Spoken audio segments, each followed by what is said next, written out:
BPL ২০২৫ tournament যেন শুরুই হয়েছে দর্শকদের ক্রিকেটের বদলে বিতর্কের খেলা দেখানোর জন্য। টুর্নামেন্টের শুরু থেকে এখন পর্যন্ত বিতর্ক ছাড়া একটি দিনও অতিবাহিত হয়নি।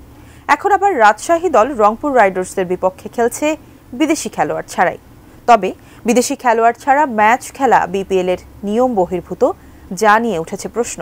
বিস্তারিত জানাচ্ছেন শিহাব ইসলাম। বাংলাদেশ প্রিমিয়ার লিগের উদ্বোধনী ম্যাচ থেকেই শুরু হয়েছে বিতর্ক। আর এই বিতর্কিত বিপিএল মাঠের ভেতরের চেয়ে বেশি বিতর্কিত হয়েছে মাঠের বাইরের ঘটনা নিয়ে।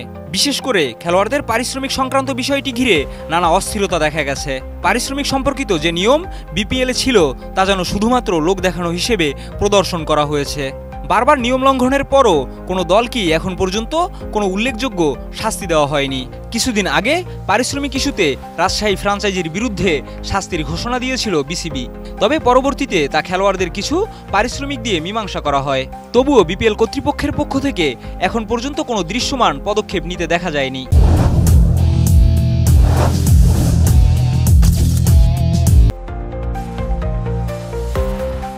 দুর্বার রাজশাহী দলের এক বিতর্ক শেষ হতে না হতেই আরেক বিতর্ক মাথাচাড়া দিয়ে উঠেছে। দলটির মাঠের বাইরের নানা বিতর্ক যেন থামছেই না। ক্রিকেটারদের পারিশ্রমিক নিয়ে একের পর এক আলোচনার মধ্যেই এবার ঘটেছে নতুন কাণ্ড।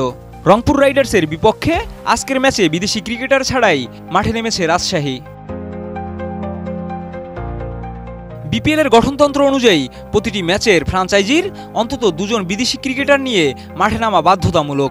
গঠনতন্ত্রে স্পষ্টভাবে বলা হয়েছে, বিপিএল এর নবম, দশম ও 11তম আসরের যে কোনো ম্যাচে একটি ফ্র্যাঞ্চাইজিকে সর্বনিম্ন 2 জন এবং সর্বোচ্চ 4 জন বিদেশি নিয়ে মাঠে নামতে হবে। তবে রাজশাহী দলের পক্ষ থেকে আজকের ম্যাচের আগে বাংলাদেশ ক্রিকেট বোর্ডকে একটি বিশেষ অনুরোধ জানানো হয়। তাদের আবেদন ছিল রংপুর রাইডার্সের বিপক্ষে বিদেশি ক্রিকেটার ছাড়াই ম্যাচটি খেলার অনুমতি দেওয়ার জন্য।